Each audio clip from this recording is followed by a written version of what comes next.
NEET 2025 का question है ये कोलिगेटिव प्रॉपर्टीज टॉपिक से। Which of the following aqueous solution will exhibit highest boiling point. हमें ये 4 एक्वस सॉल्यूशन दिए हैं और पूछा है किसका सबसे ज्यादा बॉइलिंग पॉइंट होगा। तो 4 कोलिगेटिव प्रॉपर्टीज में से एक कोलिगेटिव प्रॉपर्टी होती है जिसका नाम होता है एलिवेशन इन बॉइलिंग पॉइंट, जिसको हम डेल्टा टीबी से डिनोट करते हैं। इसका फॉर्मूला होता है आई इंटू के बी इंटू स्मॉल एम। आई है वॉन्ट ऑफ फैक्टर और के बी है हमारा इब्यूलोस्कोपिक कांस्टेंट, इसको हम मोलर एलिवेशन कांस्टेंट भी कहते हैं। स्मॉल एम हमारी मोलैलिटी है। ठीक है, सबसे पहले हम चेक करते हैं फर्स्ट वाले ऑप्शन के लिए डेल्टा टीबी किसका ज्यादा होगा। डेल्टा टीबी तो वैसे एलिवेशन इन बॉइलिंग पॉइंट है, हमसे पूछा है सिर्फ बॉइलिंग पॉइंट। तो अगर आप देखें तो जो डेल्टा टीबी होता है वो होता है TB minus TB naught. TB naught होता है सॉल्वेंट का बॉइलिंग पॉइंट, और सॉल्वेंट में नॉन वोलेटाइल सॉल्यूट ऐड करने के बाद में जितना बॉइलिंग पॉइंट इंक्रीज हुआ है, जो फाइनल टीबी जो है वो है सॉल्यूशन का बॉइलिंग पॉइंट। इन दोनों का जो डिफरेंस निकल के आता है वो कहलाता है हमारा एलिवेशन इन बॉइलिंग पॉइंट। तो जो टीबी नॉट है सॉल्वेंट का बॉइलिंग पॉइंट, वो तो हमारा क्या होता है कांस्टेंट। तो अगर टीबी और डेल्टा टीबी एक दूसरे के डायरेक्टली प्रोपोर्शनल होते हैं, अगर सॉल्यूशन का बॉइलिंग पॉइंट ज्यादा तो एलिवेशन इन बॉइलिंग पॉइंट भी ज्यादा होगा। पहले वाले के लिए अगर हम देखें डायरेक्टली प्रोपोर्शनल है आई इंटू स्मॉल एम के प्रोडक्ट के।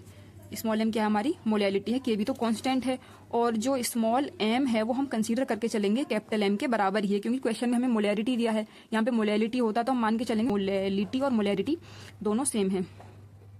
तो पहले वाले के लिए आई कितना है, जितने आयंस में ब्रेक हुआ। फॉर 100% डिसोसिएशन के लिए आई जो है वो हमारा एन के बराबर हो जाता है।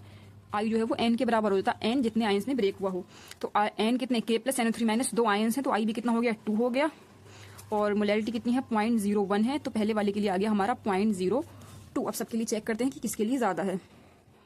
दूसरे वाले के लिए है आई कितना है 2 Na प्लस बनेंगे, एक SO4 2 माइनस, तो 3 आयंस हैं, और मोलैरिटी गिवन है 0.01, तो इसके लिए हो गया 0.03।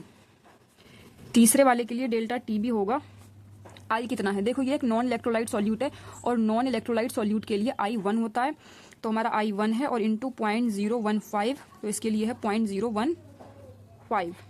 चौथा है ये भी नॉन इलेक्ट्रोलाइट सॉल्यूट है, और नॉन इलेक्ट्रोलाइट सॉल्यूट के लिए आई 1 होता है, क्योंकि आयंस में ब्रेक ही नहीं होंगे। तो इसके लिए भी डेल्टा टीबी कितना आ रहा है 1 इंटू 0.01, तो ये हमारा 0.01 है। तो ये देखो 10, 15, 30, 20, अगर एक एक जीरो बढ़ा दें तो हमारा जो सेकंड वाला है 0.03, ये सबसे ज्यादा हाईएस्ट है।